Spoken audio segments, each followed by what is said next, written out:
बीवी को पकड़ा, फिर एक दफा और पकड़ने की कोशिश की, बीवी बच्चों के साथ थी। तो मैं इनको खास तौर पर सलाम करता हूं। और एजाज चौधरी इस वक्त वो डायबिटीज के पेशेंट है, 70 साल उनकी उम्र है, उनका वजन कम हो चुका है, वो भी टूट नहीं रहे। मियां महमूद रशीद, हार्ट कंडीशन है, उनको चेस्ट पेन्स हुई, अस्पताल गए, उसके बावजूद वो खड़े हैं। डॉक्टर यास्मीन कैंसर की सर्वाइवर हैं, उम्र उनकी तकरीबन 75 साल है, वो उस वक्त की वो बैठी हुई है। और उनको क्या, इमरान खान के खिलाफ वादा माफ को आप बन जाओ कि इमरान खान ने कहा था जाके जला दो। जिस तरह 3-4 बच्चों को पकड़ा, उन्होंने उनको कहा जी इमरान खान ने कहा था कि कोर कमांडर घर भी जलाना है और फिर वो कोई कागजात है वो भी जलाने हैं। यानी लोगों को ये बिल्कुल समझते हैं कि भेड़ बकरियां, कोई अकल ही नहीं है अवाम में कि वो इमरान खान कहेगा जी कोर कमांडर के घर में कोई कागजात पड़े जो जलवाना है। और उनसे ये 164 का बयान लिया। तो यही कोशिश करें डॉक्टर यास्मीन से, वो भी खड़ी हुई हैं। लेकिन जो मैं सबसे ज्यादा उमर चीमा, जिस तरह का उनको पर तशद्दुद किया गया, उनकी बीवी गई कोर्ट हेयरिंग के ऊपर, उनको पकड़ के जेल में डाल दिया, वो भी कैंसर सर्वाइवर है। यानी औरतों के ऊपर कौन करता है। लेकिन औरतों के ऊपर मैं खास बात करना चाहता हूं। डॉक्टर जरका ने एक रंगबाज है, जिसको मैं पॉलिटिशियन भी नहीं कहता, जो जब डिफेंस मिनिस्टर था और फॉरेन मिनिस्टर था, दुबई से तनख्वाह ले रहा था। ये कभी सुना है कि दुबई की कंपनी से एक मुल्क का फॉरेन मिनिस्टर और डिफेंस मिनिस्टर तनख्वाह ले? और उसके बाद वो बच भी जाता है, उसको कुछ होता भी नहीं है। और वो क्योंकि ताकतवर हलकों में उसके दोस्तियां थी, जब वो इलेक्शन हार रहा था 2018 में, तो एक टेलीफोन किया, बाजवा साहब मुझे बचा लो, मैं हार रहा हूं। और बाजवा साहब सुपर किंग ने कहा फिक्र ना करो तुम जीत जाओगे, और अगले दिन वो जीत जाता है। तो वो जिस तरह हमेशा औरतों के खिलाफ जुबान इस्तेमाल करता है, उसने फिर से की। सेनेटर डॉक्टर जरका ने जवाब दिया, उनकी 2 क्लिनिक्स वो बंद कर दी। यानी इस सतह पे कौन करता है? हमारी डॉक्टर सीमा एमपी है कराची की, उनके घर पहुंच के उनकी क्लिनिक उसको बंद कर दिया। हमारी सिमाबिया एक्स एमपी, उसके घर के ऊपर पुलिस पहुंच गई। यानी ये कभी हुआ है क्या? ये कोई दहशतगर्द हैं, ये कोई किसी इंतशार में है, ये इन्होंने किया क्या? तो ऐसे है कि आप तहरीक इंसाफ के आप कोई मेंबर ही हो, सपोर्टर ही हो, यही काफी है। आपकी बिजनेस भी बंद हो जाएगी, आपको जेलों में भी डाल देंगे, झूठे पर्चे भी हो जाएंगे। यानी कि सिर्फ आप कोई जरूरत नहीं है आपको कि आपने कोई जुर्म करना है। इस मुल्क में आप जुर्म हो गया है तहरीक इंसाफ का मेंबर होना, सपोर्टर होना। कोई अगर बिजनेस वाला भी कोई सपोर्ट करता है, उसके पीछे भी पड़ जाते हैं। आप ये सोचें कि शौकत खानम सारी कौम जानती है कि मुल्क का सबसे बड़ा खैराती इदारा है। उनके हर रोज नोटिस आ जाता है कि जी फलानी डॉक्यूमेंट दिखाएं और ये डॉक्यूमेंट दिखाएं, जी वो बताएं कि जनाब किसने डोनेशन दी थी आपको। यानी एक ये नहीं देख रहे कि इससे नुकसान किसको हो रहा है। कोई फिक्र नहीं है कि मुल्क को क्या नुकसान होगा। जो इन्होंने केसेस मेरे ऊपर उठाए हुए हैं, जरा वो सुन लें। सबसे जो कौम के सामने, क्योंकि अल हक है, मेरा ईमान है, ईमान ही है, तो मैं ये सारे एक तरफ खड़े हो गए हैं, एस्टेब्लिशमेंट साथ खड़ी हो गई है, अकेला इनका मुकाबला कर रहा हूं। सिर्फ तौहीद पे, ला इलाहा इल्लल्लाह पे, ईमान अल्लाह पे है। और जिस तरह अल्लाह हर इनकी जो भी कोशिश करते हैं, खुद ही सच सामने आ जाता है। जो इन्होंने मेरे ऊपर अल कादिर का केस किया, अब अल कादिर का केस क्या था कि इमरान खान ने जो अल कादिर यूनिवर्सिटी बनाई है, जिधर मुकम्मल तौर पे मुस्तहिक घरों से وہ بچے جو کہ جن کے ماں باپ اعلیٰ تعلیم نہیں افورڈ کر سکتے وہ سب پڑھ رہے ہیں مفت. اور میں بتا چکا ہوں سیرت نبی کو ہم نے بنایا کہ فیوچر لیڈرز بنے, تربیت ہو ان کو, اور ساتھ ساتھ اس کے ٹیکنالوجی بھی. یہ ہے اس کا جو ویژن ہے یونیورسٹی کا. اس کو سامنے لا کے بہت بڑی سکینڈل ہو گئی. اور اب پتا چلا ہے کہ انہوں نے اپریل 2020 میں تفتیش کی تھی. وہ میں پہلے کہہ چکا ہوں آپ کو. نیشنل کرائم ایجنسی انگلینڈ کو رابطہ تھا نیب کے ساتھ. یہ جو سیٹلمنٹ ہوئی تھی ملک ریاض کی فیملی کی اور این سی اے کی, یہ سارا کچھ نیب کو پتا تھا. اور نیب نے اپریل 2020 میں یہ انکوائری بند کر دی تھی. ایک دفعہ انکوائری بند ہو جائے وہ نہیں کھول سکتے آپ. اور انہوں نے جو سب سے بات جو چھپا لی, جس کے اوپر اصل بات ہونی چاہیے کہ این سی اے نے ملک ریاض کا جو پیسہ تھا وہ فریز کیا کیوں؟ وہ منی لانڈرنگ کی وجہ سے نہیں کیا. وہ انہوں نے کہا کہ ایک ٹرانزیکشن ہوئی, اور یہ سنیں ذرا غور سے, کہ حسن نواز نے پراپرٹی بیچی ملک ریاض کے بیٹے کو, اور وہ جو پراپرٹی بیچی وہ 50 بلین پاؤنڈ کی بیچی. انہوں نے کیوں, نیشنل کرائم ایجنسی انگلینڈ نے کیوں اس کے اوپر ایکشن لیا؟ اور ایکشن کیا لیا؟ ان کے اکاؤنٹ فریز کر دیے. کیوں کیے؟ کیونکہ پراپرٹی کی قیمت آدھی تھی. انہوں نے دیکھا کہ اس کی قیمت آدھی تھی, یعنی وہ 25 ملین پاؤنڈ کے ارد گرد اس کی قیمت تھی. 50 ملین پاؤنڈ کیسے دے دیا اس پراپرٹی کو؟ نواز شریف تب پرائم منسٹر تھا. یہ 2000 جب ہوا, یہ 16-17 میں جب پرائم منسٹر تھا, تو پرائم منسٹر نے اس وقت اپنا زور لگا کے وہ دگنی قیمت کے اوپر پراپرٹی ملک ریاض کو بیچی. یہ پہلے تو یہ بتائیں پیسہ کدھر سے آیا؟ کدھر سے حسن نواز کے پاس اتنا پیسہ آیا؟ جب وہ ملک سے باہر بھاگے ان سے یہ سوال پوچھے گئے نا, کیونکہ بتا ہی نہیں سکتے. پیسہ چوری کا تھا. اور پھر وہ پراپرٹی دگنی قیمت پہ بیچ دیتے ہیں ملک ریاض کو. وہ کس لیے بیچی؟ اور وہ اصل کہانی وہ ہے آل قادر کی. اصل وہ اس کے اوپر بات نہیں کر رہے. کوئی پوچھ نہیں رہا نواز شریف سے کہ بتائیں جی بیٹے نے یہ پراپرٹی, اور آپ کو کیوں اتنی مہنگی پراپرٹی خریدی ملک ریاض نے. اور یہ بھی ہو گیا کہ یہ سارا کچھ پتا تھا نیب کو. ان کا جو ڈپٹی وائس چیئرمین ہے اس وقت نیب کا, وہ اس کمیٹی میٹنگ میں بیٹھا ہوا تھا جب یہ کیس کلوز کیا گیا. مجھے 3 گھنٹے انہوں نے بٹھایا سوال کرتے ہوئے, میرے سے پوچھا, جب ان کو سارے پتا تھا جواب. کیونکہ وہ ڈپٹی چیئرمین کو بھی پتا تھا, پروسیکیوٹر جنرل کو بھی پتا تھا. اس وقت جو ڈائریکٹر تھے نیب کے پنڈی میں, منگی صاحب, وہ بھی بیٹھے ہوئے تھے اس میٹنگ پہ. تو ان کے پاس تو منٹس پڑے ہوئے ہیں اس کے. تو پھر یہ کیوں میرے اوپر سارا کچھ کیا, اور یہ جو میرا وارنٹ نکالے اور مجھے اریسٹ کیا. اور دوسری یہ جو توشہ خانہ ہے, یہ توشہ خانہ ایک عام کیس نہیں چل رہا, یہ ایسے ملٹری ٹرائل چل رہی ہے. یعنی کہ ایک فیئر ٹرائل کا مجھے موقع ہی نہیں دیا جا رہا. خیر وہ اس کے اوپر پھر سے میں سب جوڈیس سے زیادہ بات نہیں کرتا, لیکن یہ میں کہوں گا کہ میرے سے وہ سوال پوچھے جا رہے ہیں جو آج پاکستان کی تاریخ 70 سالہ تاریخ میں کبھی کسی سے, جن کو بھی کتنی گفٹس ملی ہیں توشہ خانہ میں, 70 سال سے ملتی ہیں گفٹس, کو نئی تو چیز نہیں ہے. کبھی کسی سے وہ سوال نہیں پوچھا کہ جی آپ کو جو توشہ خانہ کی گفٹ ملی تھی وہ آپ نے آگے بیچی کس کو, یا آپ نے گفٹ کس کو کی. کبھی کسی سے آج تک یہ پوچھا ہے؟ کبھی کسی سے پوچھا ہے کہ توشہ خانہ جب آپ قیمت ادا کر کے وہ لے لیتے ہیں گفٹ, اس کے بعد آپ کی پراپرٹی آپ جو مرضی کریں. بھی آپ کون ہے پوچھنے والے کہ میری پراپرٹی سے میں یا گفٹ کروں یا میں بیچوں؟ جب تک کہ جو بھی میرا چیز ہو وہ میں ڈکلیئر کروں. تو میرا سارا ڈکلیئرڈ ہے میرے ٹیکس ریٹرنز میں. تو وہ سوال پوچھے جا رہے ہیں آج. وہ وجہ اس کی ہے ان کو مل کچھ نہیں رہا.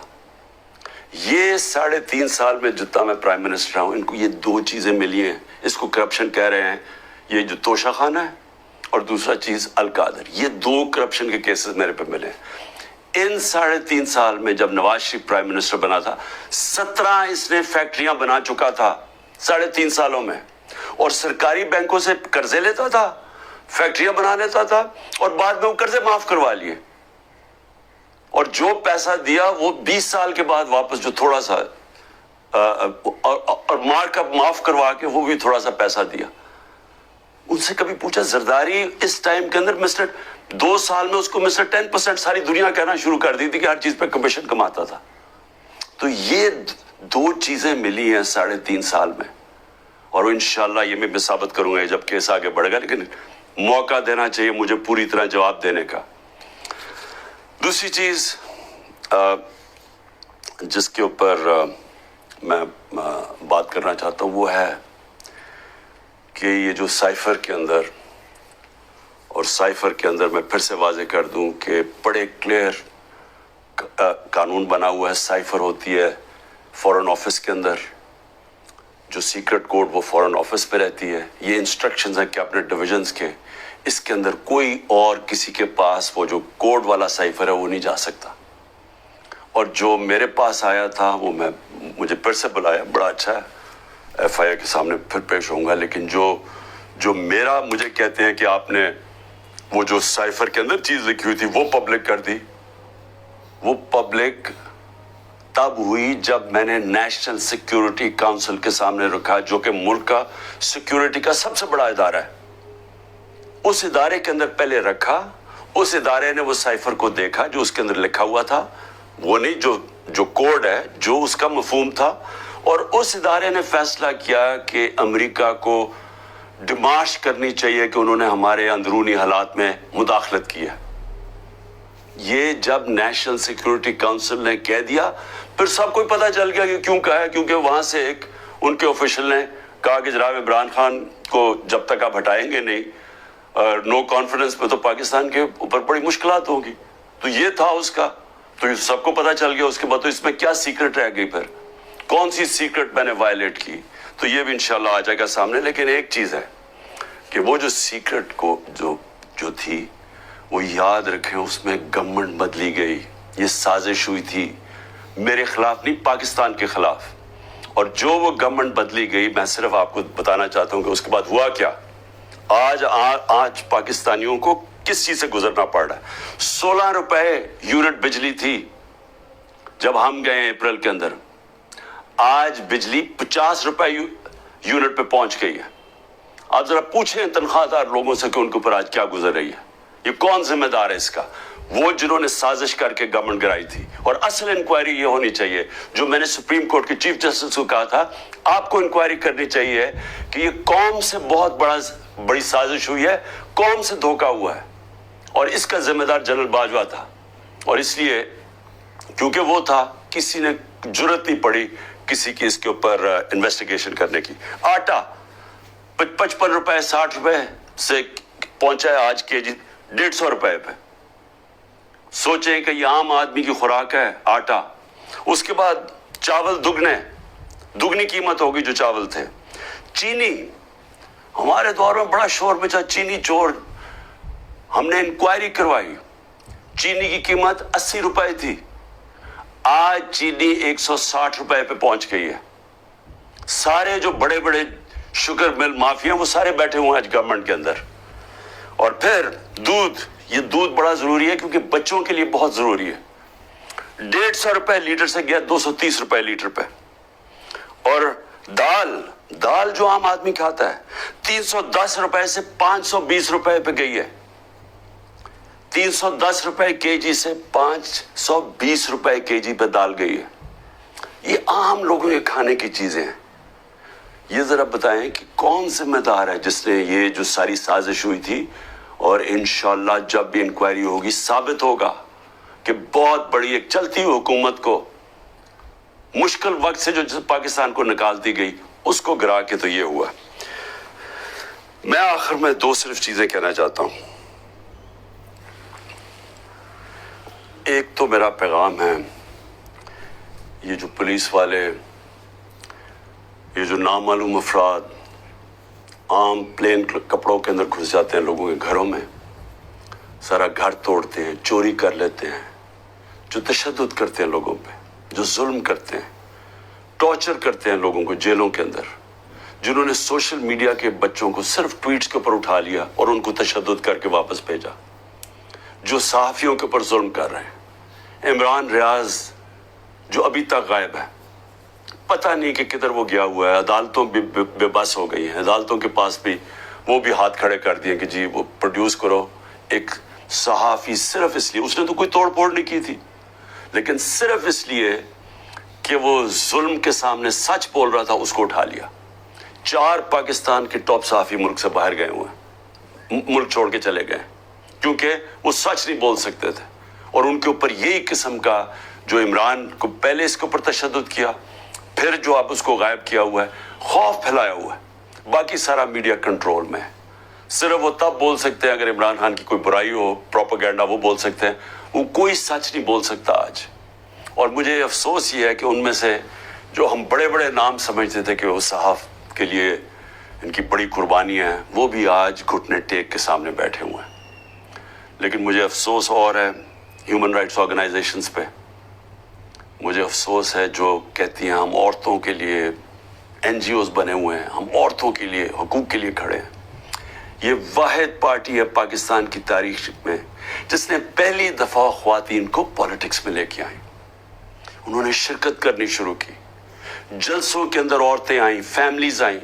ये पहली दफा हुआ है हमारे मुल्क में। ये खुशाइन चीज है कि मुल्क की जितनी बड़ी पार्टिसिपेशन होगी पॉलिटिक्स के अंदर, उतना बेहतर वो एहतसाब करेंगे हुक्मरानों का। जितनी ज्यादा बड़ी टर्नआउट होगी, उसका मतलब कि अवाम नजर रख रही है हुक्मरानों के ऊपर। तो असल तो डेमोक्रेसी का मतलब ही है कि अवाम एहतसाब करती है, जो हुकूमत करते हैं वो देखती है उनका। तो अवाम तो आज पहली दफा निकल रही है, इस तरह टर्नआउट हो रहा है, औरतें निकल रही हैं, और उन औरतों के ऊपर जान के ये तशद्दुद किया जा रहा है बाकी औरतों को डराने के लिए कि वो ना घरों से निकले, कि वो चुप करके सहम के बैठ जाए। तो किधर गई है ह्यूमन राइट्स जो औरतों को रिप्रेजेंट करती थी? किधर है वो औरतें? क्यों नहीं बोल रही कि जो जुल्म हो रहा है इन औरतों के ऊपर? वो बेचारी सनम और तैयबा, वो तो तहरीक इंसाफ में उनका कोई ओहदा नहीं है, उनको जेलों में डाला हुआ है। वो सनम के खामद आया, उसको पकड़ के ले गए। अब उनका घर में बच्चा है, वो क्या करेगा? दोनों को पकड़ के ले गए। उमर चीमा, उसकी बीवी, मैं फिर से कहता हूं, वो कैंसर की सफरर है, कैंसर की से उसको पकड़ के जेल में डाल दिया, सिर्फ और सिर्फ दहशत फैलाने के लिए कि औरतें घरों से ना निकले। और फिर से कि ना यहां बोल रही है ना बाहर, बड़ी फिक्र है अफगानिस्तान की औरतों की, बहुत फिक्र है। और है ठीक है कि स्कूलों में सबसे ज्यादा मुल्क की बेहतरी होती है जब औरतें पढ़ी लिखी होती हैं, और पाकिस्तान में तो खास तौर पे जब आपकी आबादी तेजी से बढ़ रही हो तो उसको रोकता ही है कि पढ़ी लिखी, जब आपकी बच्चियां पढ़ी लिखी होती हैं, औरतें पढ़ी लिखी होती। लेकिन क्यों फिक्र नहीं है कि ये पाकिस्तान की औरतों से क्या हो रहा है? तो एक तो ये है। मैं आखिर में सिर्फ ये कहना चाहता था कि जो मर्जी आप कर लें, ये आप जो सब कुछ कर रहे हैं, ये जो सारा दहशत फैलाई हुई है और लोगों को जेलों में डाला हुआ है और घरों में ये तोड़ फोड़ कर रहे हैं, ये आज मेरा दिन याद रख लें, जब भी इलेक्शन होगा आप तहरीक इंसाफ को रोक ही नहीं सकते। क्योंकि आप लोग अगर सहम भी गए ना, दिलों के अंदर उन जो फैसले और ज़हनों में कर बैठे हैं, वो इससे नहीं पीछे हटने लगे। जब एक आबादी एक तरफ आके खड़ी हो जाती है, कौम खड़ी हो जाती है, कोई दुनिया की पावर उसको रोक नहीं सकती। ये सिर्फ आर्जी तौर पे आप थोड़ी देर लोगों को सहम जाएंगे, डर जाएंगे। मैं चैलेंज करता हूं कि जब भी इलेक्शन होंगे आप डिले भी कर दें, अभी डरे हुए हैं कि जी अभी ना करो इलेक्शन, आप अगले मार्च कर दें। मैं आपको चैलेंज करता हूं कि तहरीक इंसाफ स्वीप करेगी इलेक्शन इंशाल्लाह। मुझे जेल में डाल दें, डिस्क्वालीफाई कर दें, जीतना तहरीक इंसाफ ने, क्योंकि कौम फैसला कर बैठी है। और ये जितने आप हरबे इस्तेमाल कर रहे हैं, आप तहरीक इंसाफ का वोट बैंक और बढ़ता जा रहा है। लोग बेवकूफ तो नहीं है, कौम तो देख रही है क्या हो रहा है, और कौम के अंदर गुस्सा है। एक माशी तौर पे उनका कत्ल कर दिया है, एक महंगाई उनको ले बैठी है, एक ये 30 साल से वो शक्लें देख रही हैं जो मुल्क को लूट के पैसा बाहर उनका पड़ा हुआ है, और फिर उनको पर खौफ तारी किया हुआ है कि जनाब ہم آپ مایوسی پھیلائی ہوئی ہے کہ تحریک انصاف جیت نہیں سکتی، عمران خان کے اوپر کاٹا مارا ہوا ہے. کاٹا صرف عوام کسی کے اوپر مارتی ہے، اور کوئی بھی انشاءاللہ جب بھی الیکشن ہوگا، کوئی بھی جب عوام کی رائے طے کر لیتی ہے، فیصلہ کر لیتی ہے عوام، آج تک دنیا کی تاریخ میں عوام کے خلاف کوئی نہیں جیتا. پاکستان زندہ باد.